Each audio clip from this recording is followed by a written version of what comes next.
Hi, I'm Preston Williams, and welcome to another edition of Jazz Talk. Today on our show, we are joined by an icon, a jazz legend. This gentleman has been on the scene for over 60 years and has worked with many greats from Wes Montgomery to Sonny Rollins, John Coltrane, Horace Silver, Lee Morgan, so many. I can go on and on. McCoy Tyner, Cedar Walton. The list goes on and on. This guy's one of the greatest drummers of all time, and I'm delighted to have him on Jazz Talk today. Please welcome the legendary Mr. Louis Hayes. Welcome, sir. Glad to be with you, Preston. Yeah, good to see you, man. And last week I was very fortunate to catch your show at Keystone Corner. That show smoked. What an incredible band that you have. And I wanted to talk a little bit about your humble beginnings and your background. I understand that you're from Detroit, Michigan, Mr. Hayes. Exactly right. Man, so many great artists have come from Detroit. You think of Motown as the first thing that hits my mind, and one of my friends, Frida Payne, Aretha Franklin. So many great artists come out of there. I think is Jerry Allen from there? Is it Detroit? Yes, she is. Yeah. The Jerry Allen's from there. So many great artists, and I understand as far as your background that your parents were both musicians. Your mother played piano, and your dad played piano and drums. Is that correct? Exactly. Yeah, you're right. Correct. Exactly right. Wow. And I think you told me last week, and I didn't know this, I think most people don't know, is that you're related to the great artist Prince. Your mother and Prince's father were brother and sister. That's right. That's Wow. right. Amazing, amazing. But like I said, man, your career is prolific. You play with every major artist I can think of. But I was more interested in talking a little bit about your current group, this band that you put together. And you got a new recording out. You just put out a recording a few months ago called Crisis. Beautiful, man. It smokes.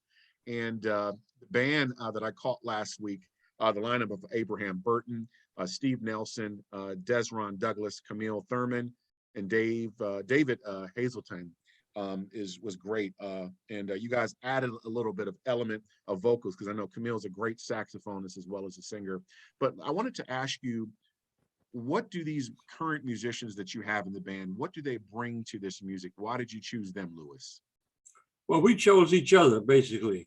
Mhm. Uh, Abraham Burton, we've been knowing each other and been friends first before we were making history together. I knew Abraham and his buddies Yeah. because he was, telephone's ringing. He came up in the village. Uh-huh. So since he was about 12 or 13 years old, I've been aware. I've been aware of him, and so and Steve Nelson, we've all been friends for a very long period of time.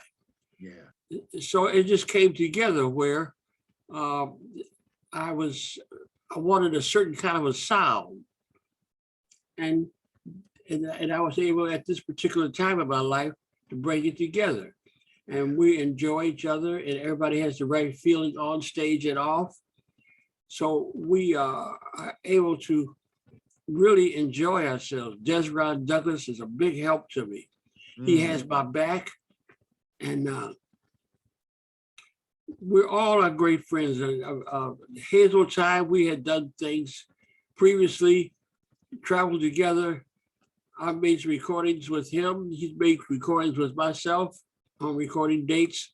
So we all been knowing each other for a long period of time. Yeah. The music is beautiful, man. This latest recording of yours, Crisis, is nice. You know what my favorite cut on there is? Your tune, Creeping Crud. Man, that's nice. And it was swinging too. I love that cut. Yes, it's just something that came into my brain at this time when I needed it to. Mhm. And so I had a pianist write down what I sung to him.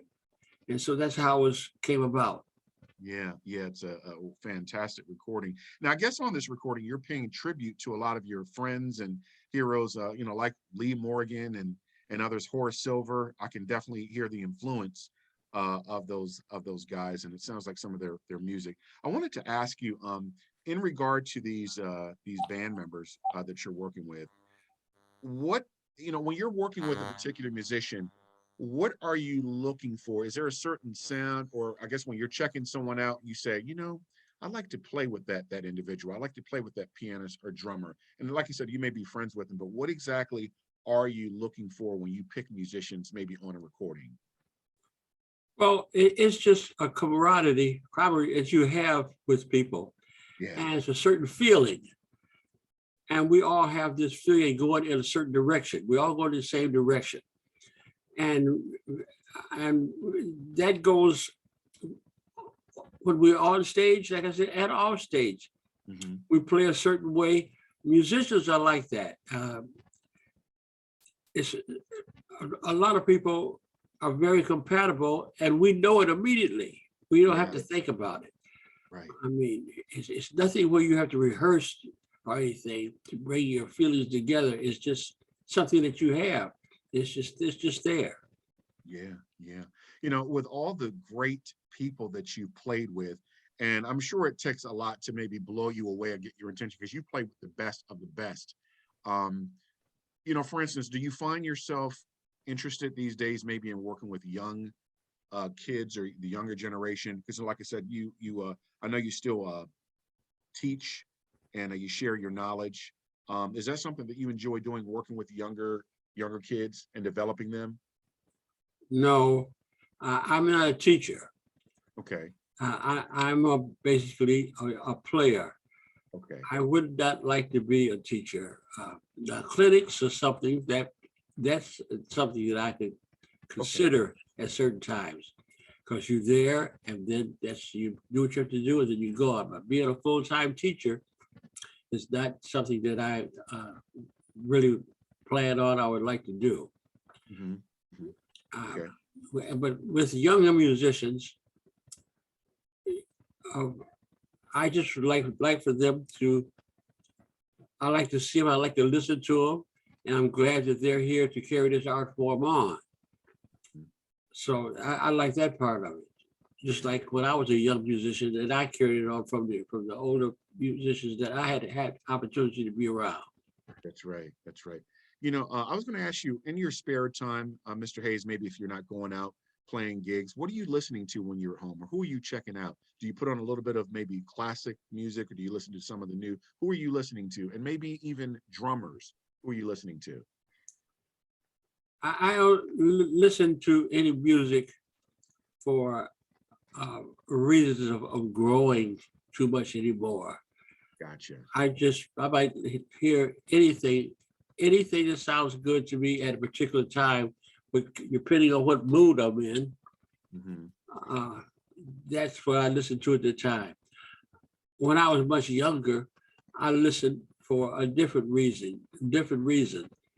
But now I basically just enjoy uh, guys that are around, and some once in a while I might listen to something that I made years ago and I haven't heard it in years. But hmm, I don't listen to music too much anymore. Too much.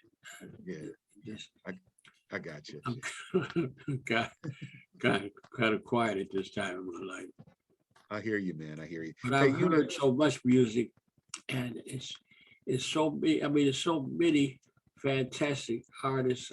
You know, when I listen to a person like Art Tatum, pianist, uh, Dizzy Gillespie, Miles Davis, it's so many, and drummers, there's so many, and those. And actually, Charlie Parker, he's my number one person that influenced me.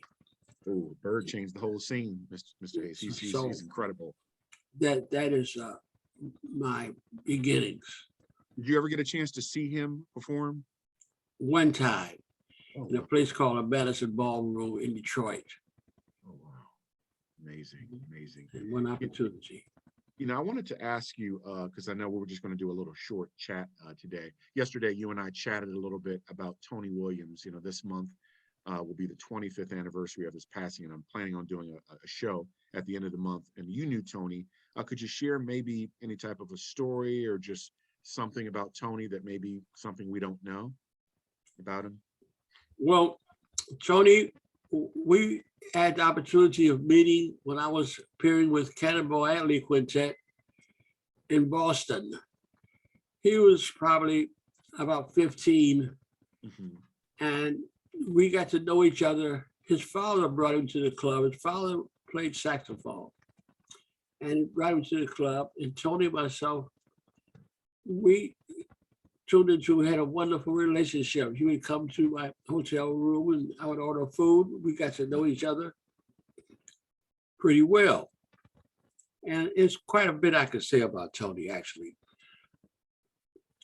But Tony had his own mind and direction that he wanted to take with this art form, and he was very serious. He wanted very serious, Yeah. and he worked at his craft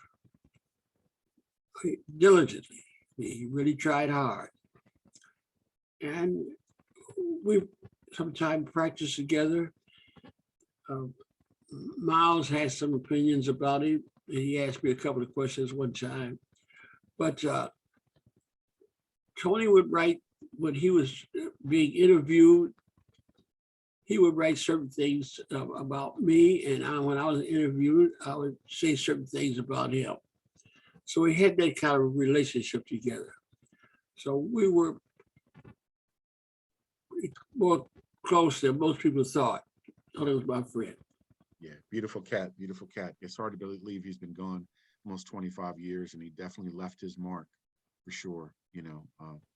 But I also wanted to ask you something in regard to drumming. I know that Philly Joe Jones, I think, was a big influence on you. And weren't you sort of mentored by Papa Joe?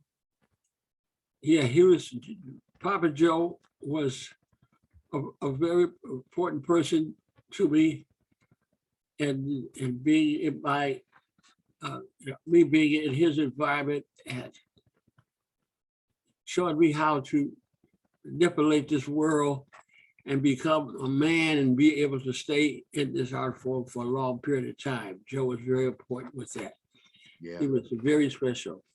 And Philly Joe, he happened to be a person that I had opportunity to be around quite a bit in his in our lives when he was here in New York. Hmm. Hmm. Yeah. It was so many different artists doing it. I was just fortunate to be here with all of these different artists from Joe Jones era, the Coleman Hawkins, and Roy Eldridge, and Lester Young. They were all still here, and it was appearing and were available at the time when I had opportunity to actually play with and make some history with a few of them.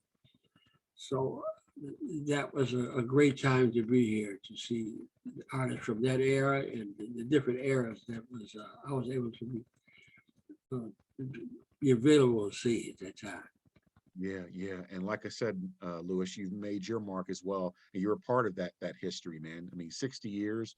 And like I said, when I look at your resume, I can't think of any other drummer, living or dead, who's played with all of those great people. I mean, it's incredible. Every major jazz artist, you've been a part of that thing, and you played with all of them. And it's just been a pleasure to have you on Jazz Talk today. I just wanted to chat with you for a little bit, and I appreciate you taking time out of your schedule to just sit and talk to me, man. You're a class act, and I love you. Hang on, I'm about to close up the show. Well, you've heard it from the great Louis Hayes. And as the saying goes, if the music grooves and makes you move, it must be jazz. I'm Preston Williams with Jazz Talk signing off. Peace.